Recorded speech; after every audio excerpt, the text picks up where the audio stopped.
The Articulate Coven is the original, unofficial podcast and fan community for Anne Rice's Interview with the Vampire and Anne Rice's Immortal Universe from AMC and AMC Plus.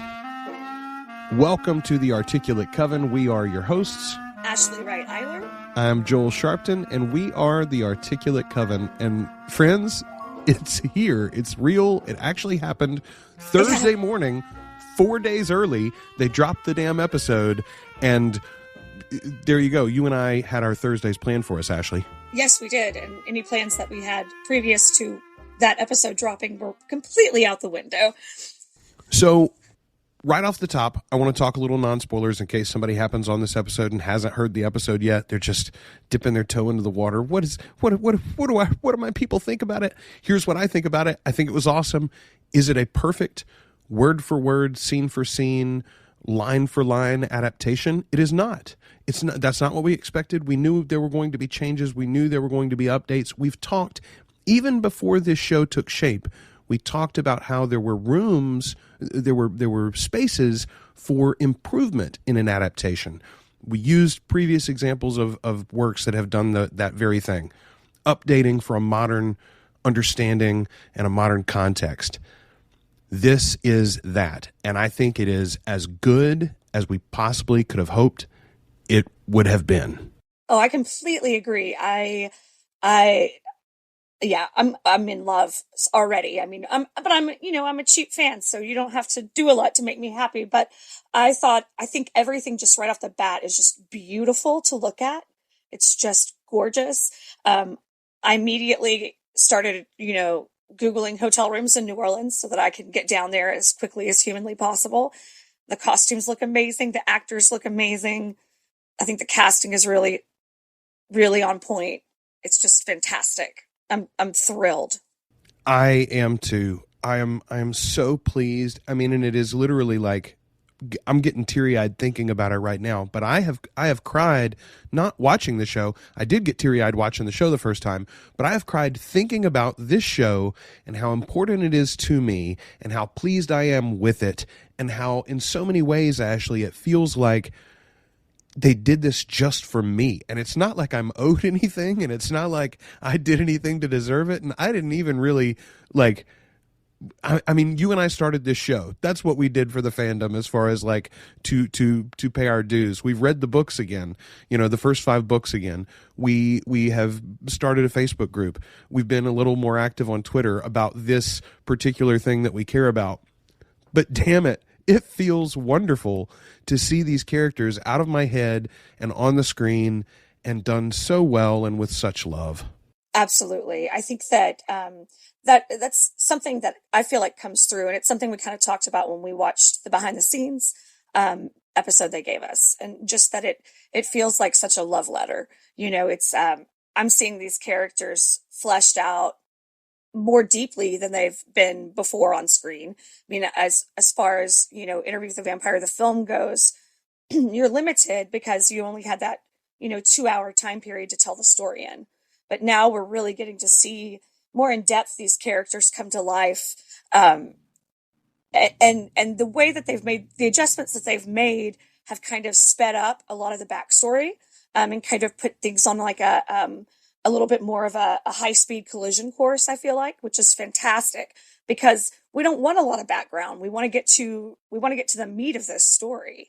I think that's well said. And further than that, I think we're going to have to talk spoilers. So if you haven't watched the episode, bow out now. Go enjoy it. It's available on AMC Plus, and it's on cable on AMC starting Sunday night the 2nd. So there you go, folks. Put it on your DVR. Oh, and I will say this too about because Joel and I talked about getting our doing our accounts strictly through AMC Plus. But I had messed up and done mine through Amazon, but my episode dropped at the same time yours did. Really? Okay, yeah. So that is so wonderful to know, and hopefully that will continue to be the case. I will say I looked because I'm still subscribed through Apple as well, and on the Apple TV app, that was true for me too. The Thursday morning the episode showed as available. The TV app was suggesting I watch it. even before I went ahead and watched it on the AMC app because I wanted to see what all they had to offer. I wanted to start using their app, very frankly. And I still think, I don't know that you and I talked about this in the podcast episode. It occurs to me. We talked about it on the Facebook group. I had the understanding, and people online have told me that sometimes when you subscribe to the AMC service through one of the channels, so Amazon Prime offers it, or the Roku service offers it, or Apple TV offers it as an Apple TV channel. Effectively, you watch it through the TV app. You watch it through your Amazon Prime Video app. When you do that, supposedly, the Walking Dead fans especially had said their episodes had not dropped as early as if you use the AMC app directly. And if you subscribe through the channels, you cannot use the AMC app. There's no way for you to log in. So I had posted on the Facebook group, hey, everybody go use the AMC app directly if you're going to do it. This seems to be a problem.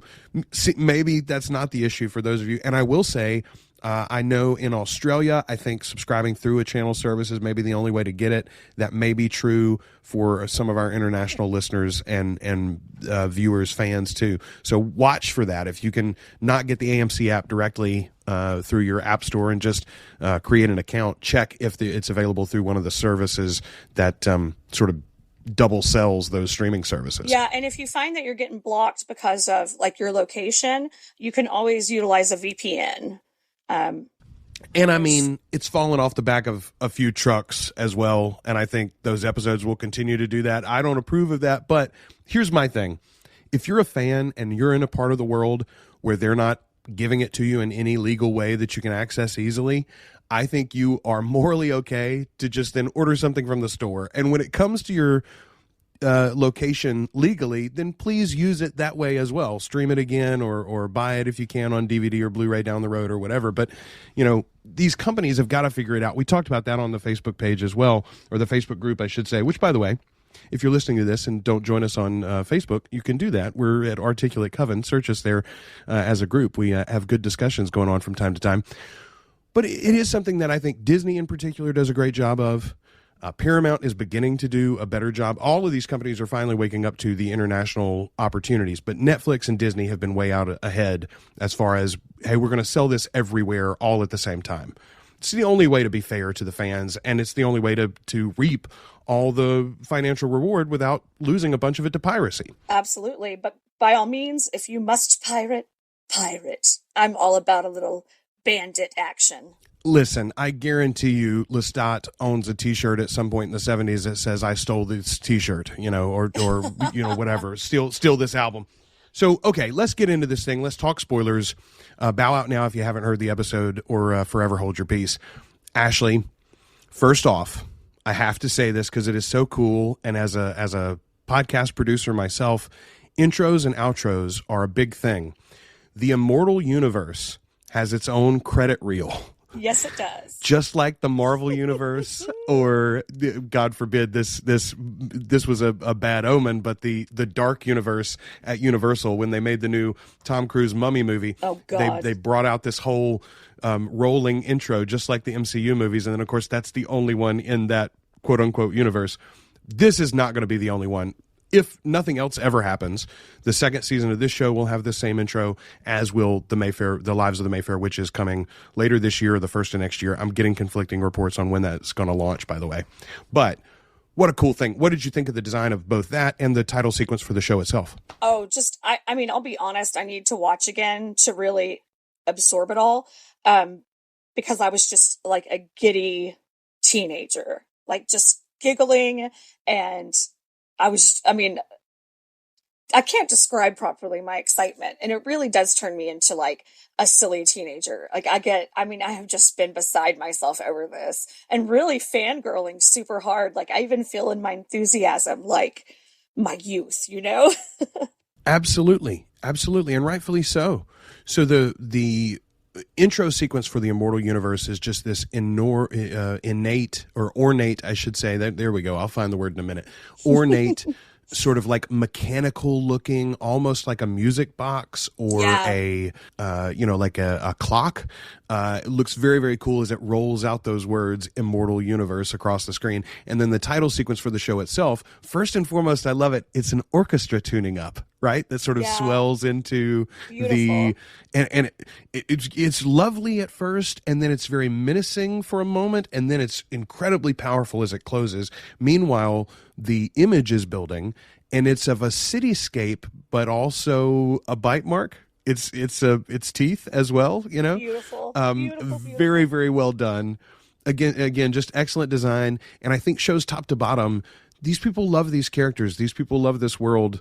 I think, you know, the folks behind that title sequence, you can feel it. These people get Anne Rice. They like these characters too. They like these stories, and everybody seems to be excited to be a part of it. Well, and it's showing a top to bottom investment in it too. You know, like if you are spending the time to create these really well thought out, beautiful sequences that put us in the mind of like Game of Thrones, that opening sequence was something I would never skip, you know, because there were also, with that one, there were also like little clues and hints and things that changed within it, you know? And I think that it's just another thing that is showing their attention to detail and that their commitment to everything. Absolutely. So what did you think of Rolland Jones' language? Rolland Jones, the showrunner, a writer for this episode in particular. I feel like he nailed it, honestly. In particular, right off, like early in the episode, Mr. Anderson, Louis' competition, quote unquote, at the larger white lead brothel, he comes into the room and he has this wonderful line. I had to go write it down. Can't see the dirt for the dollars falling. Louis says, "You're shaking the money tree, aren't you, Mr. Anderson?" And he says, "Can't see the dirt for the dollars falling, Louis," as he comes into the room. And I'm like, boy, that's so great. You and I talked about, just from the trailer and the little pieces that we had heard, that Jacob Anderson as Louis really seems to have nailed his accent. Yes. Across this first episode, I am very pleased with the accents. I agree. And that's something that can really ruin it for me. I mean, as we're from here. Yeah, 100%. So it's wild to like hear someone speaking, you know, your dialect and just effing it up royally. It's just painful. And so to hear everything, it's just lyric almost. They've got that lilt of that particular region so beautifully. I'm very charmed by it. It's not someone doing like a thick, like Georgian kind of drawl. It just feels more like it has that real South Louisiana feel to it. I love it. Well, and there's a lot of levels too, right? And you see the even code switching amongst characters. Louis, especially, how he speaks to his brother in anger versus how he speaks to his mother at dinner versus how he speaks to his workers when he's, you know, chiding them on to get something done. And all of those are true, but they are flavors. Just as you and I, we speak with one accent when we're speaking to our professors or our coworkers. We speak with a different accent when we're speaking to our mamas, right? Right, absolutely. And if I've had a couple of whiskeys in me, you know, then I sound like cornbread. It's a whole different one. Yeah, absolutely. So let's do the credits real quick, by the way. This episode directed by the great Alan Taylor. Alan Taylor comes from the HBO school, I might say. I mean, he did a million things at HBO. I think probably best known at this point for a handful of the best Game of Thrones episodes. Yes. But he also, Ashley, I don't know if you've seen it, he directed the Ghosts of Newark. No, what? That's not the name of it. The Many Saints of Newark, the prequel movie to the Sopranos series. Alan Taylor, of course, had done some Sopranos episodes as well, but he directed the movie. Also, did a great job on that. It was beautifully done. I think he doesn't shine right as like a Spielberg or who's the British guy who did the Batman movies? Oh, Nolan. Nolan, yes. I don't know why his name escaped me. All I can think about is Lestat now. Anyway, he's not a showy name. Alan Taylor's not. No. But he can tell a story. He also knows really well how to work within a showrunner's vision, I think, which is you come in as a writer who's going to be with the series episode in and episode out, like Rolland Jones is going to be. Alan Taylor may come and go. He may direct a bunch of these episodes. He may only direct this one. I'm not sure. But he works well under that sort of showrunner paradigm, I think. Well, and I feel like AMC has kind of a good history of supporting showrunners like this is the same company, of course, that gave us Breaking Bad, and now we have Better Call Saul, and we have a whole universe that's, that Vince Gilligan world. And they were always so good about supporting them and giving them what they needed to make it happen. Absolutely. Absolutely. Radon Chong, by the way, we didn't really talk about this before, but he's known for Weeds. He was a producer and writer there. He was with Friday Night Lights back in the day. He was on Boardwalk Empire. He was on Perry Mason, the Perry Mason remake on HBO, which I think is supposed to come back at some point for another season or two. I wonder if they're going to build that to the place where Perry's an actual lawyer, like the TV show. I don't know. I still haven't watched all of it. I watched the first episode. I loved it. I was like, I got to chew over this sometime, and I just haven't got around to it. My wife and I were lamenting just yesterday. There's just too much damn good TV. Oh, I know. There's so much good stuff to watch right now. It's my to watch list has gotten ridiculous. So there's the two that I wanted to mention, and we'll try to always mention for you the director and writer, but Radon Chong and Alan Taylor, the pair behind this episode. I think they knocked it out of the park. A great start to the series. It'll be interesting to see how long this thing is on cable, Ashley. It's an hour and 12 minutes. Well, I say that it's not actually. It's an hour and 12 minutes with the little follow-up insider episode insider that Rollin has at the end of the thing. But it is over an hour, the episode itself. I'm wondering how much of it will be cut for cable. Ooh, I didn't even think about that. It does sort of, being released early on the app and everything, it feels like an AMC Plus series almost. You know what I mean? Like more than an AMC series. Well, so I saw in a clip about the Lives of the Mayfair Witches episode just, I don't know, yesterday, day before.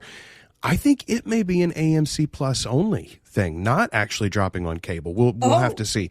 But that'd be interesting. So I do think they want their cake and they want to eat it too, right? They obviously 100%. want to continue to feed the cable beast and collect those ad dollars, but also AMC knows the long game is they got to get all these people with a direct consumer relationship. So, and they make great content. Like you go look at the app, there are tons of things on there that's really compelling and that you've heard about probably, but that you haven't gotten around, in my case at least, haven't gotten around to watching. The one thing that I was surprised about, just talking about AMC in general, because of the existing contracts, you don't have Breaking Bad available on the AMC app, and you don't have Better Call Saul available on the AMC app. They've got right. Now, I think those will eventually come back home, right? But there's no telling how long those contracts are. Well, yeah, absolutely. It's. I think it's just a matter of like, how long did you make that original contract for? But then also it may be something like what Paramount has done with the Star Trek stuff as far as overseas. They're sort of selling it off in a lot of places overseas because that's great funding to then go and pay for the show. I mean, that's how they launched Discovery. They got Netflix to pay for the international rights, which absolutely paid their budget for the first season of Star Trek Discovery. Paramount didn't put out a dime for it. Netflix did. And then Paramount got to launch a streaming service domestically with it and then, go on to where they are now. So it worked out all right for everybody. I think AMC's working on similar plans. And with this series, they've got it from the very start, right? So Netflix won't have any part of this, and not just this series, but the whole world. Same thing's true for The Walking Dead. Netflix has like the first 10 seasons, and then AMC Plus has the quote unquote the final seasons or whatever, So you can see why AMC is so interested in this content. Let's talk about why we're so interested in it and so happy with it, what we got so far. Where do you want to start, Ashley? Well, I kind of just wanted to start about the world building. And please. How, like I think we've seen a lot of pilots for shows come and go. And I mean, this is a little different because they knew they had the whole season. They knew that they were, doing a full season to start with. But for a pilot episode, treating this like a pilot, it's amazing. They did such a good job of number one, creating the correct vibe, the correct feel of the place, setting up New Orleans as a place, setting up different sections of the city and understanding the vibe of different areas of town. Like immediately that's there. I could recognize, I was like, oh, someone just got killed in Pirates Alley. Awesome. places that I know in the city. And I'm like, I can't wait to go have a drink right there again, immediately, and so I just loved the world building, I think, is really, really on point. Everything looks the way it's described in those books. You know what I mean? Like it feels like the wallpaper looks right, down to that kind of detail. I agree with you a lot. Here's one thing that I have heard that. So first of all, we talked about the casting in our behind the scenes episode, and previously we talked about the casting of Jacob Anderson as Louis, and of course there was a lot of backlash originally because, hey, he's a black guy, not a white guy. He's not going to be a plantation owner anymore. You're going to move him into the 1900s. He's going to be a brothel owner or what? And it's so funny, by the way.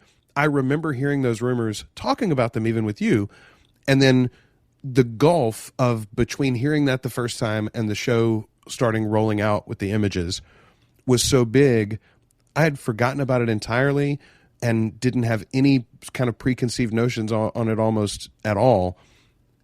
I will say the one bit of criticism that I've heard about the character of Louis and the changes that they've made that has struck home to me after I've heard it. It didn't occur to me as I watched the episode. I watched it twice. Didn't occur to me either time. But I've heard that Louis in the books loves that classical feel, the feel of his youth and mortal life, right? The house that he lives in New Orleans doesn't even have electricity. He likes the old furnishings. He likes the old lighting elements. He likes the old clothes even. He wears a very old-fashioned style of clothes. Whereas the Louis that we see here in the modern day, anyway, is in Dubai in this like ultra modernistic, minimalistic, et cetera, et cetera. Even his clothes are very modern and sleek. Yeah, that's also, he makes a comment about how he's sort of bored by life, and where Louis in the books is, well, not that basically at all. He's fascinated by a butterfly, right. And torn by the very concept that his life exists at the cost of others. So I hear that and I go, oh, that is interesting that they made changes. I also see, though, the acceleration of the timeline, or the extension of the timeline, I should say. The characters that we're seeing in the modern day are much further along in the books than we're thinking, right? Like this Louis may already be consort to Prince Lestat. And sorry, slight spoiler for a very late book, but I mean, like the Prince Lestat book, the first one at least, may have already happened. We don't know. We don't know exactly how far ahead they are. We know Memnoch has already happened. Roland Jones has said that. Like the first 5 books have happened, and now this interview is happening. So with that in mind, I think that there is room for an evolution of Louis, and I think that I'm holding back to see that sort of thing. But other than that, I am 1,000,000% with you. Once I heard that, and I was like, oh, you're right. Yeah, that room is weird for Louis. But we don't know that that's Louis's room. Right. Or we don't know that that's Louis's place. What version of Louis we're even talking to? Yes. What is Louis's current circumstance that has driven him to start this interview again with Daniel? We don't know that exactly. Something that I really loved was getting to see why Lestat fell for Louis. You know what I mean? I feel like, especially in the film version of this, Louis is such a sad sack, and we've talked about him being the Eeyore of the vampires, you know what I mean? But it was kind of, to me, really interesting and sort of exciting to see Louis having a little bit more fun, being, seeing a more kind of fleshed out version of that character that's not just, kind of this one-sided, like, oh, woe is everything. If you only read the first book, especially, Lestat has a very clear motive for trapping Louis. He needs a house. He needs wealth, right? He doesn't understand how to get along in the new world. He's got this dying father that is, taking up all of his money and time because he's got to keep somebody taking care of this old man during the day while he's asleep. So Louis is an escape for him, and a lifeline, a giant piggy bank. Right, but that's we only know that from Louis' perspective. Exactly. And we know after the fact, Lestat has untold riches. That's not what happened at all. Exactly. And so this, and even if you watch just the movie, I think Lestat is such a predator in the movie, and Louis is so broken and so fragile, and as he says, longing for death. Right. So Lestat, the predator, comes in and takes him.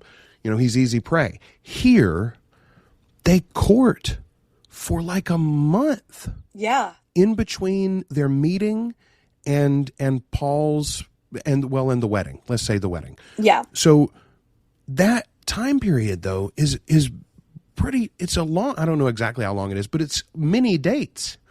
Louis refers to it as it was a cold winter and Lestat was my coal fire, right? So like maybe that was 3 months, maybe even, I don't know. It was several. It was a long time.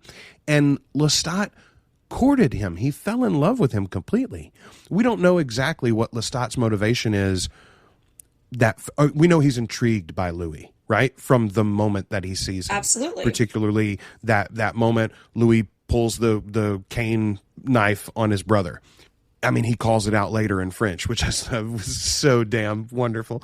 Anyway, but we don't know where Lestat is right now. We haven't heard him tell it yet. We don't know what circumstances brought him to the New World at this moment. We do know he's older than he was in the book story because this is further along in his journey. How long did he spend with Marius in this universe?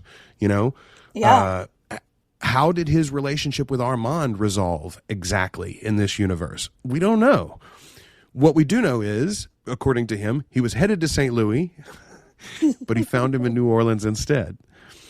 What a beautiful set of lines there too. So anyway, I think that this is it is different. It is different than either the book or the movie, but I think it is going to be better for it. This is a relationship. To me, though, you know what I mean? Well, it feels similar because we know a more full version of this relationship, right? You're totally right. If I'm someone, you and I don't think about that first book. Yeah, and if I'm someone that's only watched that movie and I'm like, I love Interview with the Vampire, like I love it. It's my favorite movie, and maybe you didn't dabble into the books, you just love that movie. Then this could be really jarring and confusing because this is showing a much more in depth, a much more like, and we literally, Joel and I know things that you don't know yet. And so we're not going to be as aggravated about some of the changes as someone who is literally just in love with that movie. You know what I mean? I think as toxic as these two can be to one another from time to time and will be over the course of this season, let alone the series overall, I do think that this starts their relationship more closely to how it is resolved in the books, at least as it currently exists. Even after the first 5 books, Louis and Lestat have come to a peace with one another and coexist. They move in each other's circles. They are not always companions every single day with each other. They have a lot of other companions among the Coven of the Articulate, but Louis and Lestat are together and remain together.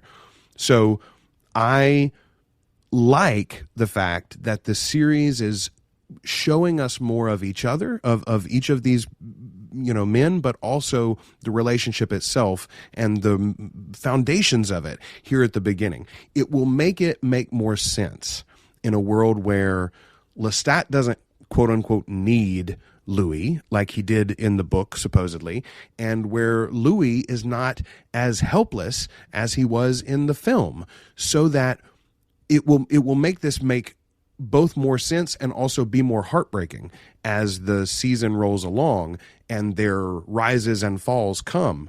All of those things will be more interesting and more compelling television, but also still, as you said, feel true to the character. Right. And the stakes are so much higher when the relationships have been built and when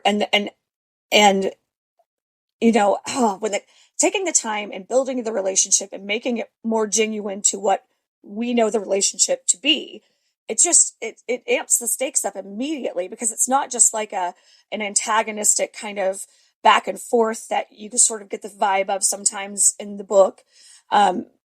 It's more of a genuine representation of what their relationship is, outside of just being told from the Louis perspective. And that makes it all the more, makes the relationship more important. It makes the conflicts more important.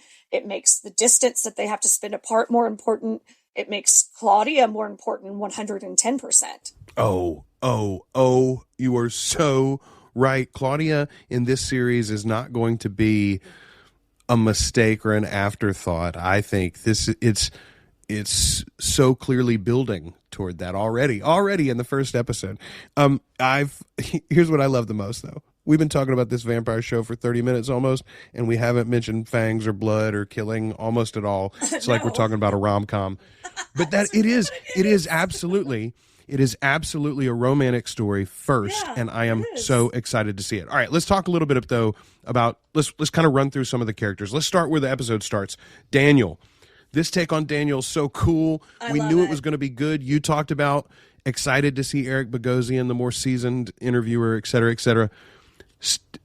Starting with the masterclass commercial, it was so good. It was such a clever way to do it. We get a bunch of his credentials. We get a glimpse of like who he is in the world, but in a funny way. And then also at the end of it, he changes the channel on himself. Like, I'm full of this BS, kind of thing.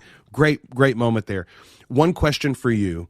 And honestly, this is not my bone to pick, but I have heard from different people that they feel like Daniel's been straightwashed. In the book, slight spoiler, folks, we understand that he has, first of all, he does meet Louis in a gay bar. I had forgotten that from the novel, but it's true in the novel. Also, he has a relationship with Armand. He goes to New Orleans at the end of this book to try to find Lestat. Lestat is still in the ground at this point, and Armand eventually finds Daniel instead. And they have a 12, 15 years, something like that relationship. And eventually, Daniel is turned himself. That's the novel, Daniel. I didn't spoil a lot of stuff for you. It's a great part of Queen of the Damned. You should go and read it. Yeah, but great storyline. This is clearly not going to be that exact. Well, he's definitely not a vampire yet anyway. He's not. So, well, here's my question is, has he had that experience with Armand yet? Has that even happened in this world, everything that I see being mad about him as a straight wash, meaning in the book he is or in the novels he is a queer character, a homosexual character, and in the show theoretically at least he's a straight man. He tosses off Louis' reference to him being them meeting in a gay bar. I was there to score drugs. I did what I had to do, and he's been married twice. We assume to women. We're pretty sure he has children. I don't think he calls it out specifically, but we do see toys in the old box that he pulls out the boom box from.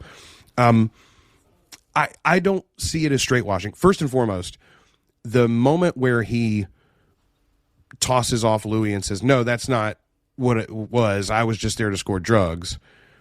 It's very similar to me as when Louis lies to his family about going to the opera, and Lestat calls him out on it. It's one of those toxic masculinity. No, it's not. I'm a man's man. Right. There's a few of those moments in this episode, and I think we're supposed to draw a line to all of that. I think Daniel doth protest too much a little bit on that. I think we're going to find out more about him and his sexuality as we go. My biggest question is, do he and Armand, is Louis the only vampire he's ever met? Right. I don't believe it is. Well, I mean, that relationship with Armand is a real mindfuck for Daniel too. It's not like Armand was fucking with him hardcore a lot. Well, I mean, and having a guy that looks 20 years old show up again and again randomly, that'd ruin a couple of marriages for you probably too, wouldn't it? Right, for sure. To be honest, I didn't clock that at all. But it's something that I will watch for going forward, because I mean, like you said, it's not necessarily our bone to pick, but if the community has noticed, kind of that sort of whitewashing, we definitely I definitely want to keep an eye out for that. The thing that makes me feel like it's probably going to be explained and maybe, explored a little bit more in depth is simply because they don't seem to be shying away from any of the like homosexual vibes or blatant obvious sexual relationships in the book. So that makes me feel like, well, there's probably a plan there.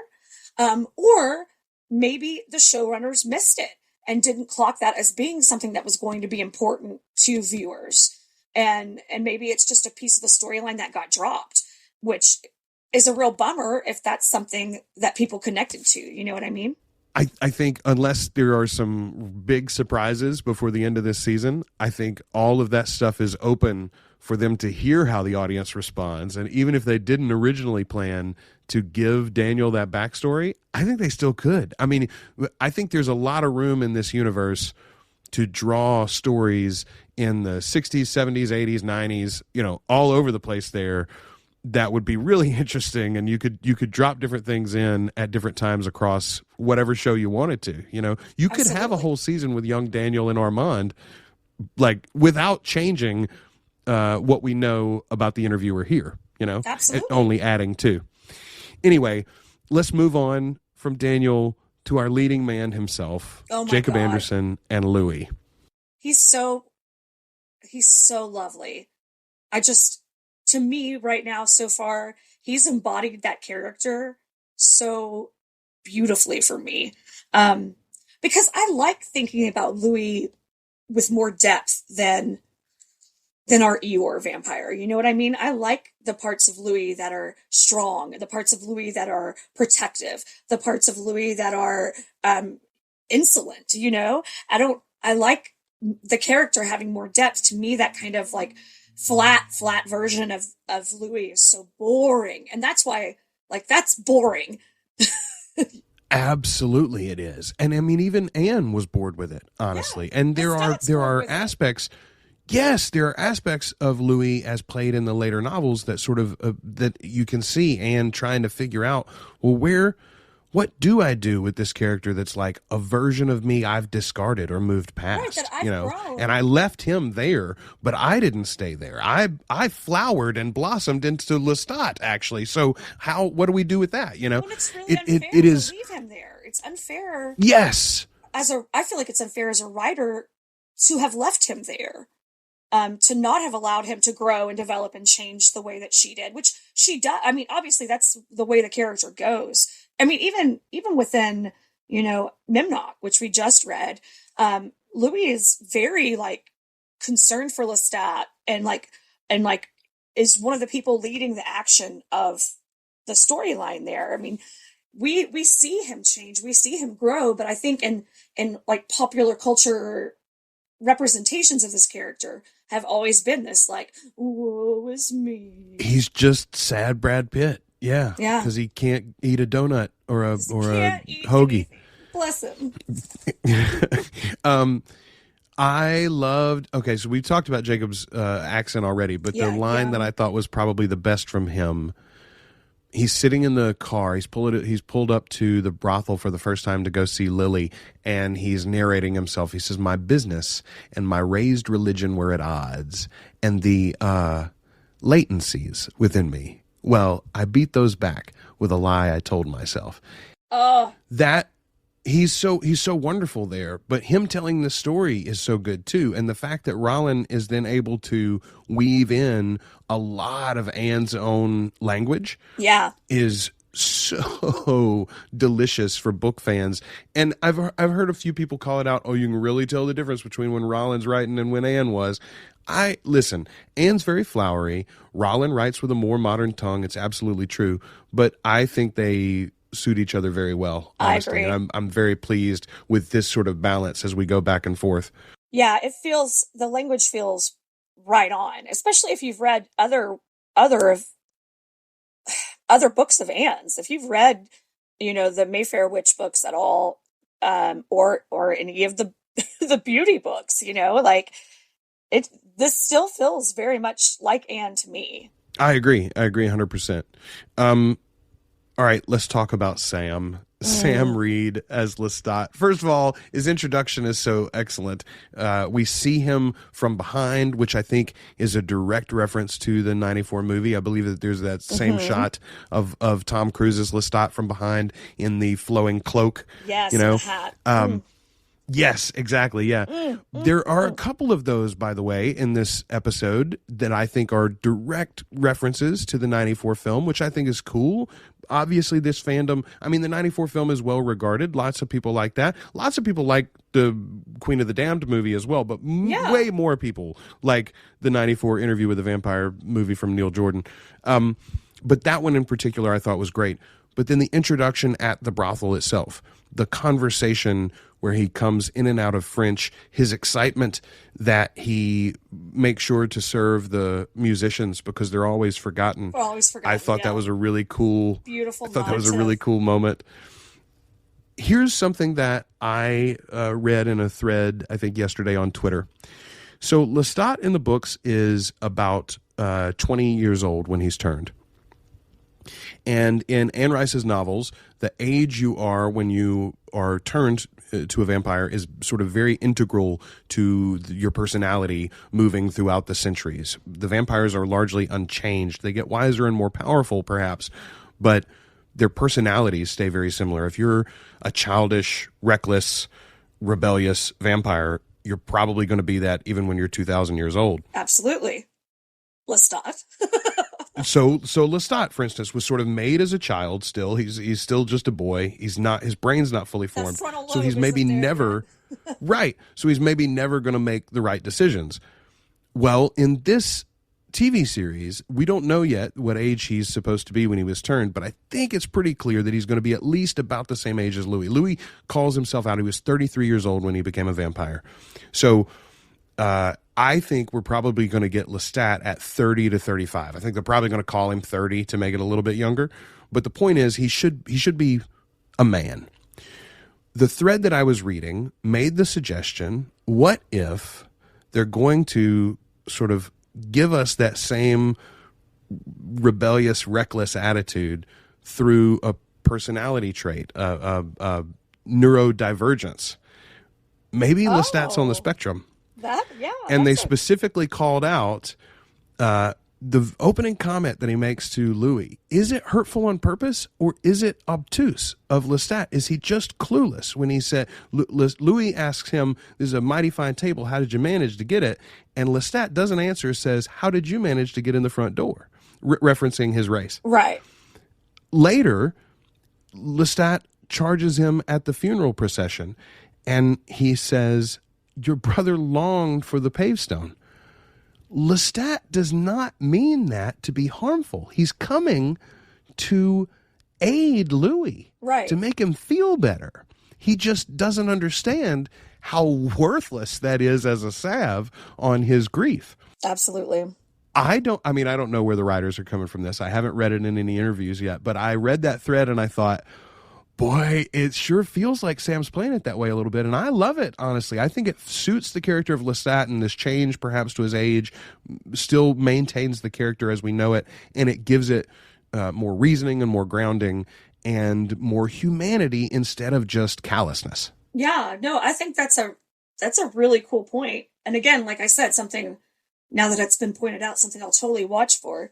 To me, it's just that edge of him, that edge of that character that's always been there, where he's like, it's that awareness of how everything is forever. So like, what is this? What is your brother dying when, you know, you're going to live forever by the time we're done with this, you know? So of course, yeah. I mean, he met the payment. That's a bummer, but he wanted it. So call it a good day and get on with it, you know? Well, and there is absolutely.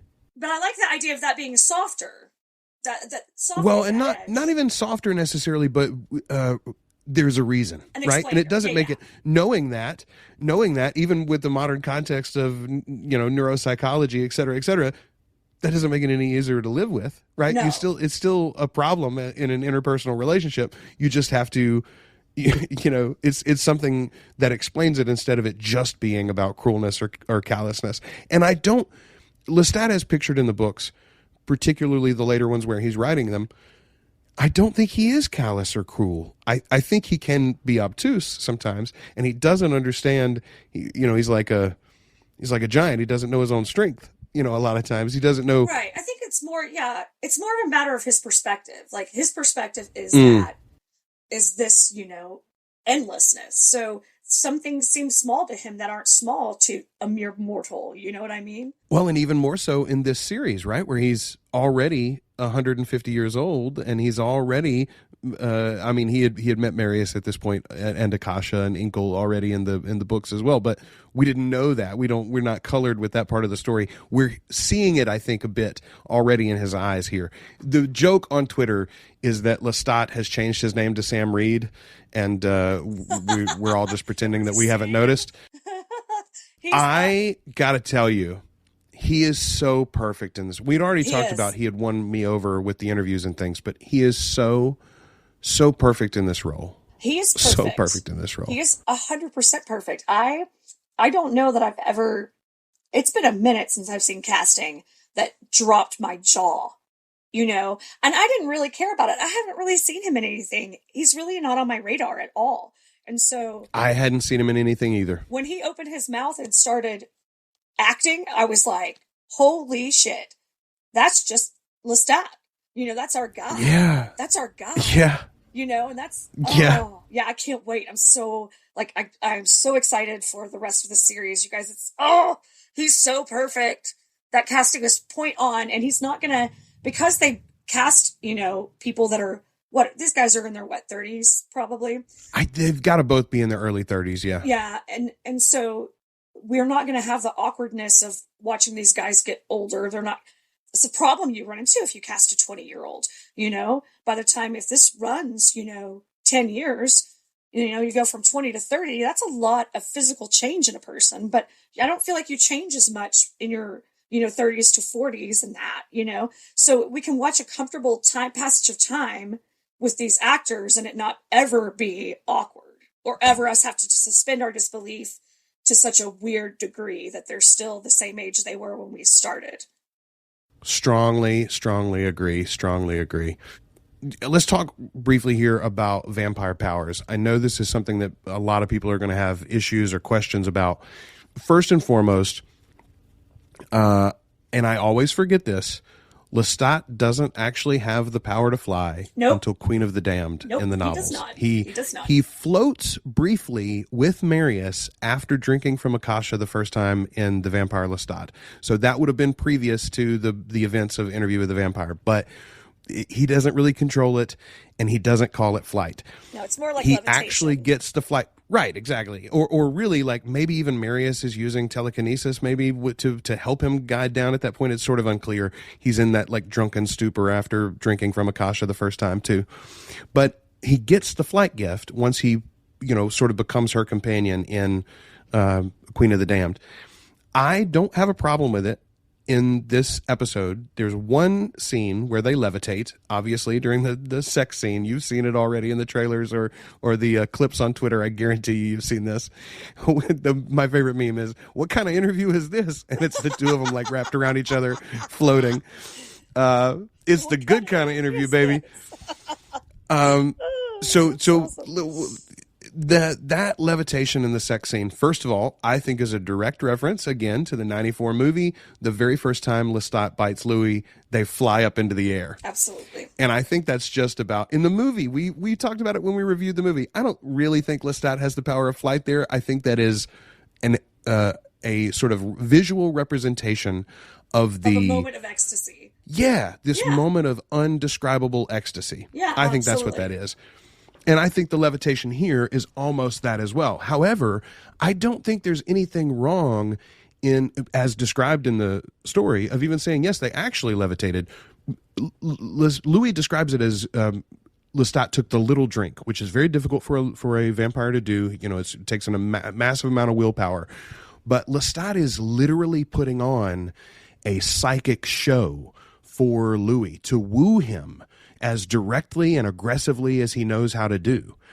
And at this point, we've already said, Lestat's a 150-year-old vampire. He's been around the block a few times, friend. He's already fought Armand at this point and broken up the coven. He's met the creator of all vampires, and wooed her. This is a dude who's been some places. So I don't have a problem with, in a moment of, a swell of power, maybe you do come off the ground a little bit. And that's more about telekinesis than it is anything else, right? You're just sort of floating because it's it's like you're flexing. Yeah, right. You're flexing. To me, it's such a small thing. To care that much about. It's just a small thing to like fixate on and get so annoyed by. Like, I can't put that energy into it. Like, I just absolutely cannot put that energy into like, he's not supposed to fly yet. Well, he's not really flying. Let's just watch the vampire show, you guys. He's a fucking vampire. How can you look at Sam Reid's ass and go, why is he flying though? Why is he flying? I mean, just be glad you're getting Sam Reid's ass. Right. He's flying so that we can see all of his ass and legs. That's why he's flying. Jesus. I think something that fans have had a little bit more of a beef with, that I get a little bit more, but also I feel like part of it's a spectacle that Lestat's putting on for Louis is the blood when he kills the priest. Yes, there's like a massive amount of blood below him. Yeah. And it is true. Like, our vampires are pretty tidy for the most part, but there have been times that they get bloodlusty, you guys. We just talked about the part in Memnock. So, like, there are times our vampires get bloodlusty and get a little pushy. Well, and also I think the idea is displayed in the novels where they never spill a drop. Lestat sort of lays it out like that a few times. I think that is something that just cannot work properly in a visual medium. Right. That works fine in your mind, but in a visual medium, if we heard him going, yeah, and there's never any blood on screen, like, that's a strange thing. Yeah, you have to see. It's a freaking vampire show. You got to see blood, you guys. But I think you're right, though. Lestat was putting on a show. Oh, such a spectacle there. Like, rips the guy out of the confessional. Lord, I loved it. That was wild. So what about the other thing that I've heard people have an issue with as far as vampire powers is the seemingly like time freeze at the poker table early in their courting before Lestat's really won him over at all. They're at the poker table and he seems to freeze time for everyone else while he and Louis continue to converse. I don't think that's what happened at all, though, effectively. I think Lestat stole the card and gave it to Louis because he moves incredibly fast, right? And can do that without anyone noticing. And then the second thing that happened was he spellbound I do think he spellbound everyone at the table because Anderson in particular, like, holds the bridge of his nose and shakes his head as he's coming out of it. I think they were all sort of under a spell. But I think that's all basically mind gift. He's speaking to Louis telepathically and entrancing him in that moment to make it feel as if the poker chips are still in midair and everybody is not breathing and their eyes are glazed over, et cetera, et cetera. Right. I think that's a combination of showiness just with visual representation of the spell gift. I agree with that 100%. I think that there's so much of what's going to seem like, oh, vampire magic is actually like stuff we already know that he can do. We're just seeing a physical representation of it that our minds can wrap around. Like, I think that that's definitely more the direction it's going. Plus, I love the idea of him talking to Louis, with the mind gift now, because he's not going to be able to later. And to lose that connection, to show that having that connection and then to lose that connection, I think makes that a more powerful thing. I so hope, first of all, I hope they maintain that. Please, please, please. Makers and their makees cannot speak to each other telepathically. That is something I think that does matter. You can't get to each other when you need each other sometimes. Like, that's yes, exactly. You've got to use the broader network. Yeah, it creates fear and tension amongst them when they're trying to get to each other. Like, I think that's really important because that's something that's true across all of these books. When we talk about Pandora and her relationship with Marius, good God, those two trying to get back to each other sometimes is just gut-wrenching. Yes. All right. So we're agreed on that. I hope they're going to deal with that in the second episode, that we will see tonight as we record this. Oh God, this is such an amazing thing. I know. All right, let's move on a little bit here. I want to talk about Paul for a second. Okay. I did not expect to be so moved by Paul's story here. We had talked about we were going to see Paul clearly. The religious aspect and sort of fervor was going to be part of the story. That was clear from the trailers. I was so moved both by Paul's general character arc and then specifically the resolution of it, the way that that's now going to play into the character of Louis. Right. And mark him so completely in his immortal journey. Paul was so well done. I'm going to pull up the actor's name here because I don't know it off the top of my head, but he was just fantastic. And again, it's that, putting it into a context that we can understand, putting it into a more modern context as far as like, a religious kind of hysteria sort of thing. That's not something we necessarily connect to when we're talking about somebody in the 1800s being that way. It just, to me, it's so much more, again, like I said, it's amping up the importance of everything by urgency. It's creating more urgency. So here's what occurred to me. I didn't think of this on the first watch. The second watch, though, I did think. I was like, oh, what do we gain by changing Louis and therefore Paul and the Point de Lac family to black characters, and by moving this series up to the 1910s? The number one thing that we saw already in this episode that we gained was the dance scene with Paul and Louis at the wedding. Oh. And I wouldn't trade it for the world. First and foremost, the two of them, if this was set in the end of the 1700s, the two of them would not have danced at their daughter's wedding or their sister's wedding like that. And secondly, if they weren't black, they wouldn't have danced. They wouldn't have done like a jazz tap thing. They wouldn't have been, corner dancing boys as kids. So that's what we gained right here in this episode.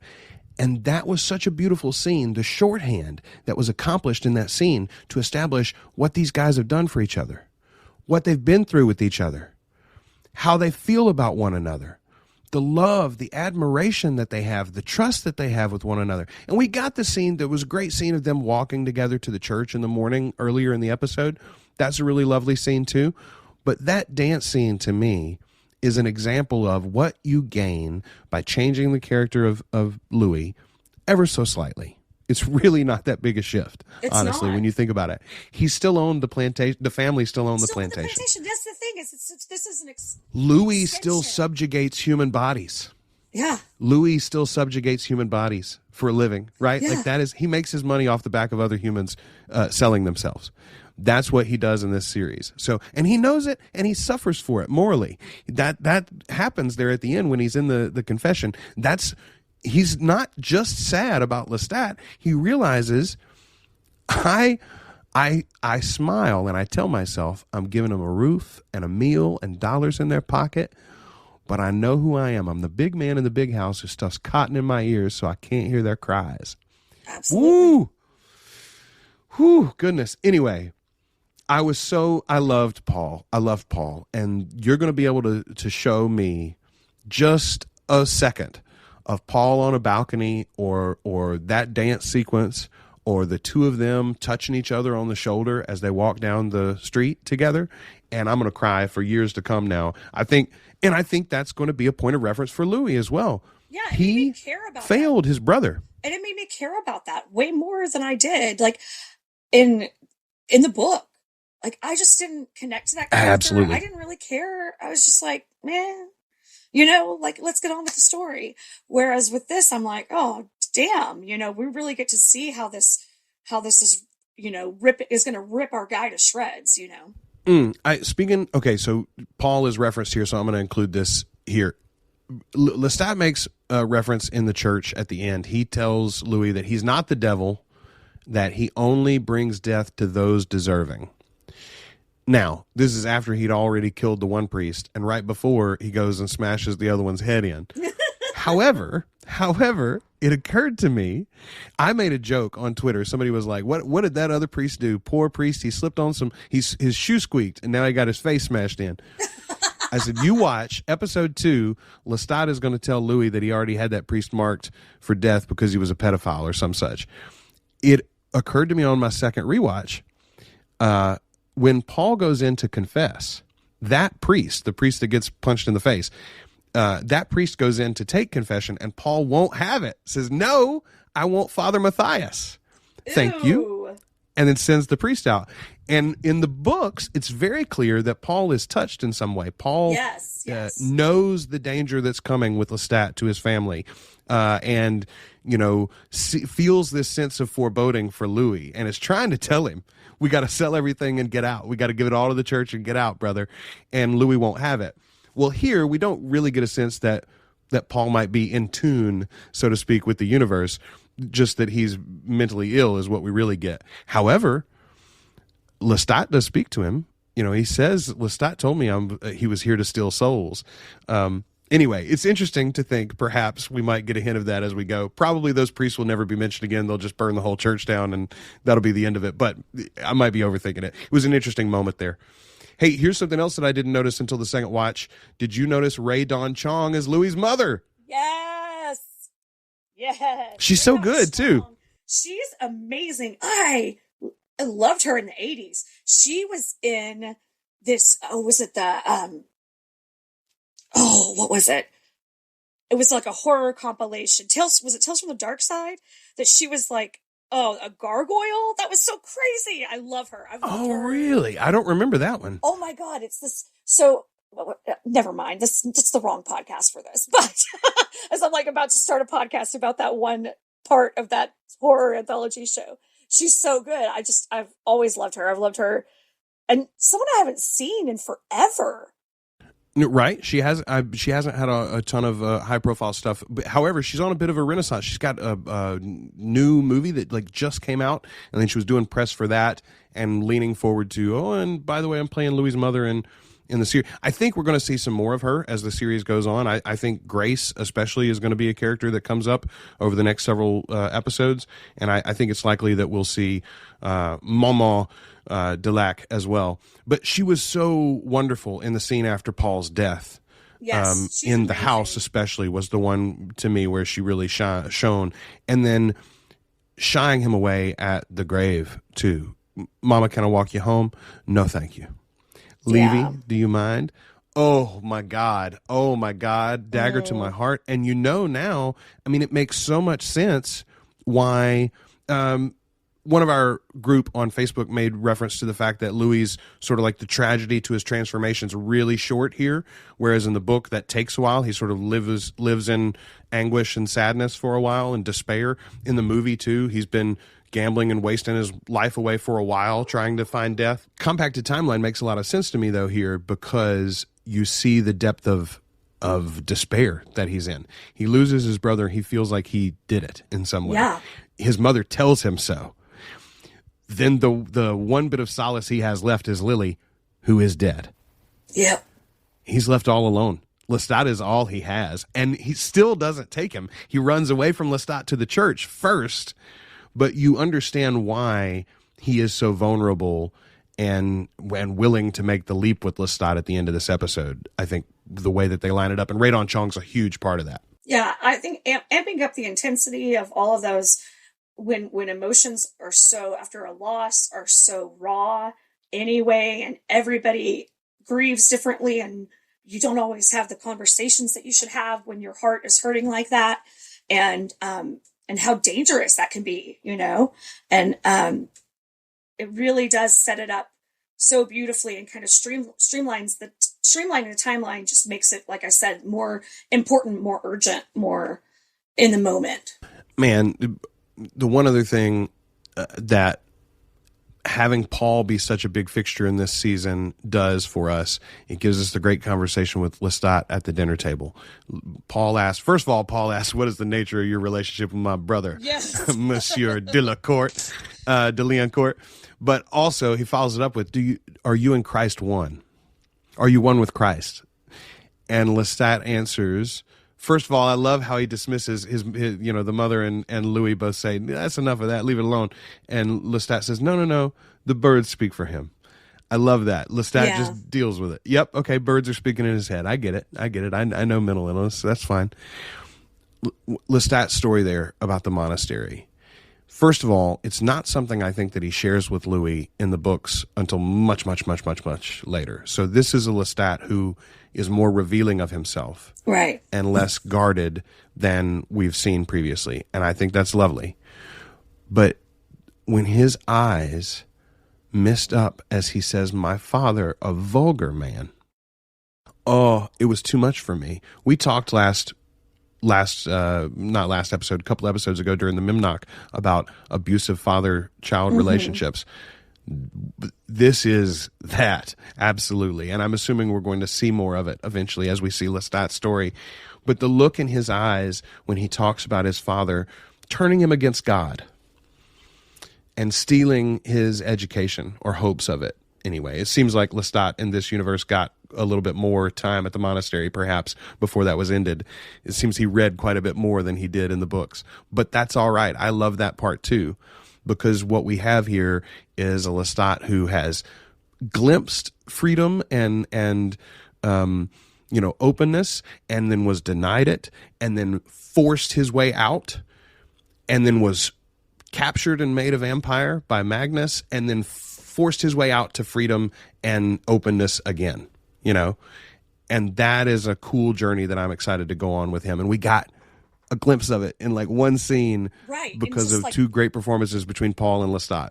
Yeah, like in like 2 lines sets up that whole emotional journey that he went on with his father. It's Sam Reid's something else, like I'm really impressed. I'm really impressed with, like, either the directing was really good, or the understanding of the subtext was really good, or a combination of all of that and an awareness of the greater world that exists and the next book that's coming up. Like, I'm not sure if it's one or a combination of those things, but whatever it is, I'm very grateful that it's happening, because it does seem like these actors are, number one, nailing it, but number 2, really taking the time to explore these characters so they're not just like pretty vampires, Holy moly. I just got tagged in a Twitter post. The House of Blues is hosting the Endless Night New Orleans Vampire Ball October 29th, 2022. endlessnight.com. we'll put the link in the show notes, obviously. endlessnight.com. It's an official vampire ball. It's happening this year even. I don't know if I'm going to be able to make it. I think I'm in DC on the 29th. But oh my god, that's outstanding regardless. Oh my god. I always wanted to go to one of those, cuz Anne would she threw them several times. They were, and this was when I was in high school, and it just seemed like, oh my god, put on a pretty dress, like dress up like a vampire and go hang out with a bunch of vampire nerds in New Orleans. Please, Jesus, that sounds amazing. Right? Yeah. Okay. So there'll be details for that. I'm sure we'll hear more about it as the month goes on. But I just saw that and I had to share it. I want to talk about Lily for a minute here. Minor character, I think, in the overall story of this thing, but the one I would say is sort of detraction for me in this first episode. She's a beautiful, lovely character. I mean, both physically beautiful, but also lovely in personality, it seems, too. Tossed aside too swiftly for me. The one big mistake of episode 1, I would say.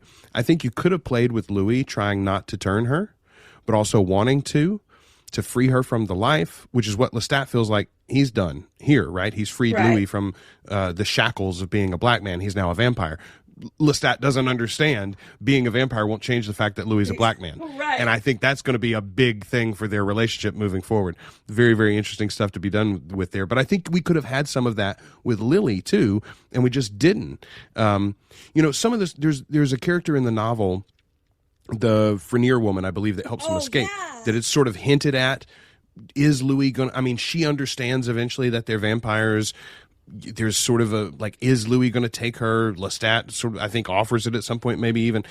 Anyway, I think Lily could have filled in some of those roles, and she could have played a role over the next few scenes, or the next few episodes at least, and you could have given that character a little bit more color. She is discarded, I feel like, and the episode treats her in much the same way that Lestat does, actually. That's a really good point. I didn't really think about that. I kind of felt like the character served its purpose, because we're moving on. We're moving into a whole new world now. And no, you're absolutely right. Here's my question. Could Lestat have gotten Louis to cross the line without Lily? Oh, well, probably. I mean, he used her as bait, very clearly. And yet... No, he would have eventually. I mean, come on. Yes. No, I agree with you. I think eventually, yes. But it is interesting the way that it happened. And also, there's another moment that is like very much an updated image from the 94 movie. The three of them on the couch together. Yes. There is a very similar scene in the 94 movie when they end up putting the lady in the coffin. Love it. But you think it's going to be the 94 movie, and then psych, they put that chick to sleep, and the two dudes are getting it on. Yep. They leave her on the couch. Gotta love it. It's so much wish fulfillment as well. I'm like, yay. Thank God. These sexy vampires are getting it. So that was the one knock, though, for me, honestly, of the whole episode, was the Lily character. I feel like it would have been nice to see her last a little bit longer and get a little bit more, agency, I guess, in the episode. I just feel like we're about things are going to move pretty quick for us in this next episode. And I mean, it's not like we have any lack of characters to meet in this universe. So I guess you got to get on to the ones that are named in the novels, folks. Let's get them moving. So I want to get to a couple of Easter eggs here, and interestingly, and we mentioned this on a previous episode, I think, but some of the fans have asked me, are we going to spoil things that hint at future novels? We've already mentioned a couple. Look, big things, the fact that characters exist, the fact that Lestat goes to heaven and hell. I'm sorry, friends. If you haven't heard that by now, it's spoiled for you. I'm sorry. But the finer details... Sorry I spoiled a book from 1996. Yeah, exactly, right? But the finer details that you get from reading the novels, the finer details that you'll get from watching this series, we're going to try hard not to spoil outright or ahead of time. As for instance, we haven't told you what's happening next or where Claudia comes from, right? We'll get there in a minute. I do, though, want to talk now about a couple of Easter eggs. So if you really don't want to know anything about future happenings, now's the time to go on and bounce out. We will be wrapping up after this, so don't feel like you're going to miss anything. First Easter egg, to me... Daniel, as he's changing the channels at the very beginning, he changes from his commercial and he changes like 2 or 3 channels, and he lands for a second on a history channel. And the phrase that the narrator says is, can he make his fantasy a reality? I think it's Daniel's desire to be a vampire. I think we're going to see his relationship with Armand. I think part of that relationship has already happened. And I think part of Daniel's excitement to hop at this interview opportunity is because he and Armand aren't speaking together anymore for whatever reason, and so he's missed his opportunity for Armand to turn him. He feels like, at least. Ooh, I love that. So I think this is another chance. So something I stopped myself from saying earlier when we were talking about Daniel and Armand, and then you mentioned Lestat and Louis, Lestat having the little drink, and that's the shit that Armand was doing to Daniel for forever, like jacking with him, messing him up, I just remember that being such a effed up like relationship for a while, the way, and it wasn't even really Doesn't Daniel carry like a vial of his blood? Yes. Yeah. So, and it's so manipulative and so strange. So I almost want to have a better understanding of like Armand's, like, why? Like, what the was Armand doing to this poor man? Well, okay. I don't know how many episodes he's in, or if it's just like one scene, et cetera, but I did see in the IMDb that there is a young Daniel in this series. Ooh. So I think probably we won't see Armand. I think we will probably see the end of the interview from the 70s where Louis attacks Daniel. Do you think we won't get to Armand this season? I don't believe that they've cast Armand. I mean, maybe I'm wrong. There haven't been any announcements. Under the hat. That's what I'm saying. That's what I'm saying. Yeah. I think with all of the hubbub and press here at the launch, I think they would be hard pressed to keep it secret. Now, it's entirely possible that, like, in the final episode, we either get some sort of hint that young Daniel and Armand had a relationship, or we get a hint of Armand as Claudia and Louis take off to Europe or whatever. I don't know, but it's possible. I mean, the MCU keeps things quiet occasionally, right? Like, we didn't know about. Well, there were a handful actually of new people released in post credit sequences in the last year that hadn't broke before the movie happened or the TV series happened. So it's possible. I don't know. My guess is that they haven't cast Armand, and that it's one of those things that they're literally like taking the fandom's temperature as they head towards season 2. And I think there's still like wiggle room to adjust depending upon the reaction to all of this. So that was my first Easter egg for Daniel. Second, though, the jigsaw puzzle that he's doing. It's a picture called, or a painting called "The Fall of the Rebel Angels." It's by Peter Bruegel the Elder. It's Michael casting out Lucifer and his followers from heaven. To me, that's like pretty heavy references there to like Marius's work and Armand's general life story. I think again I think they're hinting big there. I think this Daniel knows Armand already, and I think there's stuff there. All right, so we also get a Gabriel mention at the dinner table. Yes. Lestat says, "My mother, she gave me every advantage in life as a young man. A mastiff, a rifle, the means to get to Paris," which she does in the novel. She gives him his dog. She gives him a rifle, and she also gives him some jewels, I believe, right? Mm-hmm. Which is like enough money to get away from the house and get to Paris. Oh. I cannot wait to see the portrayal of Gabriel here. The character of Gabriel in the books is great. It is, Roland Jones has already hinted at it, it's a fairly incestuous laden relationship. The relationship between Gabriel and Lestat is mother and son, but it's more than that too. That is Lestat's first lover in many ways. That's Lestat's mentor and muse in a lot of ways. And then she as a character on her own is so interesting, so independent, so willing to live alone. She literally goes off into the wild and just lives among the animals and the trees for years at a time. Digs a grave in the dirt. Exactly. What a fascinating character. I can't wait to see her. Yeah, fiercely independent, does not need the other vampires the same way so many of them seem to need each other. She's just a very different character, but she's that way in life too. She wants to be that way in life. I think that's one of the reasons why, as a vampire, like those things that you want and those things that you are kind of amplify. And I think that's how you end up with a character is fiercely independent and unlike any of the other vampires is Gabriel. Yes. Levy, the brother-in-law. Last name, I didn't catch it, but I saw it in the credits somewhere. Levy Frenier is the brother's name. From the books, of course, the Freniers are the plantation owners next to Louis' plantation.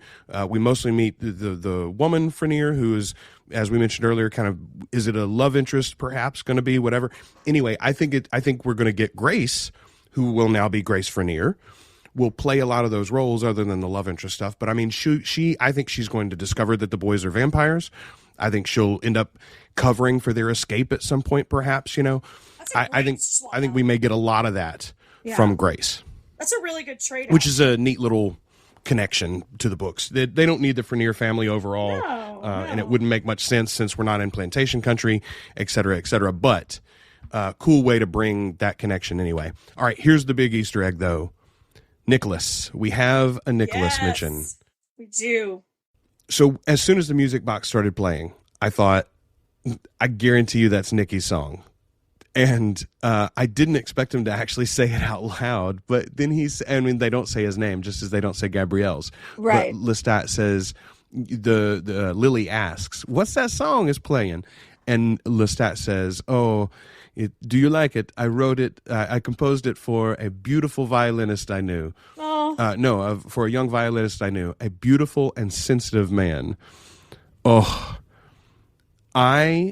we have mentioned before that I think it would be interesting if they double cast Louis and Nicholas. In the books, it references several times that they're all but identical. Ooh, that would be interesting. I don't think they're going to do it. I think it would confuse, people. A lot of super mainstream audiences, right? The numbers of the millions of people that you want to watch a thing like this or watch a Game of Thrones, I don't think the creators are going to do that. Also, Jacob Anderson may not want to double cast either. He may want to focus on the one role. But I think the relationship with Louis is so clearly tied to his relationship with Nicholas. Oh, 100%. And the fact that we've already got it referenced here and that already exists and the showrunners are showing us, yes, hey, we're going to get there. We're not going to ignore it. I'm so excited. It just made my day. And also, there again, a layer to this work of art that we can't get without an adaptation into film or TV. Something like Nicholas's song "Existing." It will live now, right? Absolutely. That'll be on a soundtrack somewhere. You and I can load up Spotify and listen to Nicholas's song anytime we want to. And cry, That's and a cry, beautiful and cry. thing. Yeah, and cry and cry and cry. Exactly, exactly. It's a beautiful anyway, I want all of these things to happen. I want, at this point, I want Rockstar Lestat now again. I'm back on board. Okay. I do. Listen, Sam Reid is a singer. He's a music theater kid. I watched him sing something on a Australian morning show. He's not like, he doesn't have an album like Jacob Anderson does. That's something I didn't know either. Jacob Anderson is an actual musician. He has like multiple albums out there. What? Raleigh Ritchie, I think is what he goes by as a singer. What? Yeah, no, Jacob Anderson's really, as a matter of fact, apparently Louis sings at some point this season, at least once, a little bit. Excellent. So I'm in now. I want it. I want it now. And I'm super excited to watch the themes of this show develop. What is Lestat's theme and how does that sort of musical motif appear from time to time? Have we already gotten a hint at what Gabriel's theme is, for instance? What does Marius sound like? I want to play him like it's Peter and the Wolves, Yeah, you and I are such lovers of music. I think that both of us are really excited to hear how this soundtrack and underscoring kind of develops too. Oh, here's another Easter egg that I didn't mention earlier. Mr. Anderson, that I like so much, the competition, the guy who runs the other brothel, he's a real historical figure. And Jelly Roll Morton is playing at the downstairs at the brothel when they come. He, of course, is a historical figure. Wouldn't have been there in 1910, apparently, at a brothel, probably, but did play in brothels earlier in his career. 1904, 1905, he might have shown up there. So that's cool. Some cool stuff as far as world building goes. They threw some real people in there. Love it. Love it. Love it. Well, it makes it's like, hey, look, these are some reasons why we changed the time period. Because we can include some of this sort of historical context. I mean, I don't think any of us can really relate to a New Orleans that doesn't look like a New Orleans any of us remember or recognize, So seeing this robust, beautiful city in this time period is just, thank you. Well, let's look forward ever so slightly because we have gotten a season 2 announcement, by the way. We've already been renewed for season 2. How exciting is that? But in the background, so there's a big image 2 on the announcement. In the background of that image, though, is a sort of like phased out map of Europe. They're going to Europe for season 2. And it occurs to me, Ashley, how many years will have passed between Louis' turning and Louis and Claudia's exit to Europe? Yeah. Are we going to go to Europe during World War II? Shut up. That'd be crazy. I mean, we might, right? Like, we might be there at the beginnings of, or at least during the buildup of Nazism. Our vampires could eat a bunch of Nazis and not feel bad about it, particularly if they're hanging out in Paris. I mean, let's talk about how much fun would it be to watch the Théâtre de Vampire eat a crowd full of Nazis every night. Oh my God, I would love it. Oh. Right? I'm saying there's some fun things to play with there. I don't know that that's what they're going to do, but you think about the family's got to be together 20, 30 years at least, I think. Yeah, it has to be. I think that only makes sense because you have to make it a time period where the strain on Claudia becomes truly breaking of like her development without Louis and Lestat understanding that development. We know at one point in the behind the scenes episode we got, she said that she was in her 30s. I'm 36 or something like that. And so I know that it has to be enough time to pass that she is beyond ready to be an actual woman and not a 14-year-old. Right. So, yeah, you take it from 1910, you add 30 years, that's 1940. A lot of cool shit's happening in Europe at that time is all I'm saying. I mean, not cool. Totally a lot of interesting shit is happening in Europe. Let's say it like that. Like, there's a lot of history they can play with. I love it. Didn't even think about that. I didn't think about it either until the season 2 announcement, and then I was like, boy, moving up to 1910 might have been a really, really great idea. They've also announced that one of the locations that we're going to see in season 2 is Bulgaria. We're going to see our Eastern European zombie vampires. We're going to see, I'm telling you, they're going to do it. We're going to see the Eastern European zombie vampires from the novel. So like, so much cool stuff to come. This is going to be fantastic. What an amazing journey. Here's what we're going to do. We think, based on the response on our Facebook group and you and me discussing it, Ashley, I believe AMC Plus is going to drop these episodes 1 week in advance on the streaming service the entire season. We're going to get episode 2 tonight. I believe we're going to get episode 3 next week, and so forth and so on. That's a week ahead of cable. However, if that is true, then Ashley and I are going to continue to put out these episodes basically as fast as we can. We'll watch episode 2 tonight, tomorrow morning, sometime Sunday. We'll try to record that one and get it out for you late Sunday night, and then the same thing next week and moving on. That means if you're watching on cable, you're probably going to stay a week behind us. I'm sorry about that. I think it's going to work out best for everybody. Please give me your feedback, though. If there's a huge group of you that are on cable and prefer us to stay behind, let us know, and we'll see what we need to do, and we'll try to do what's best for the biggest group of folks. Regardless, though, thank you for your feedback. Thank you for listening. Thank you for joining the Facebook group and hanging out with us and talking to us. It's so much fun to have some sounding boards to enjoy this show with. Right, Ashley? It is. It absolutely is. And we're both really positive people that are super excited, but don't be afraid to air your grievances. If there's things you don't like, tell us. We want to be able to talk about those. And especially since we tend to be more inclined to be like, yes. We definitely don't want things like changes from the books. Yeah. Changes from the books, the straight washing. We mentioned the Daniel stuff earlier. That stuff that didn't occur to me the first time. You said it hadn't really bothered you either. That's something. It's our biases showing, right? Yeah. 100%. So we want everybody to let us know when you hear that stuff. We'd love to hear it as well. Thank you so much for watching this. Thank you so much for doing this, AMC. It's so good. I can't wait for episode 2. Ashley, you got anything before we say goodbye? No, just thanks for hanging out. Thanks for listening with us. Thanks for watching with us. And I'm excited for what's next. All right, go watch episode 2. We'll talk to you soon. Until then, we've been your hosts, Ashley Wright Eiler. And I'm Joel Sharpton. And this is the Articulate Coven.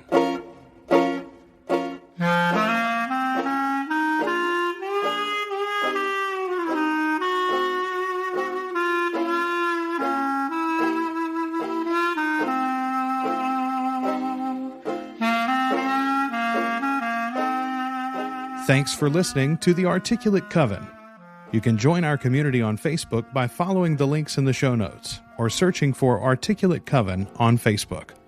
You can subscribe to the show in Apple Podcasts, Spotify, Google Podcasts, or at articulatecoven.com. And share us with your Anne Rice-loving friends.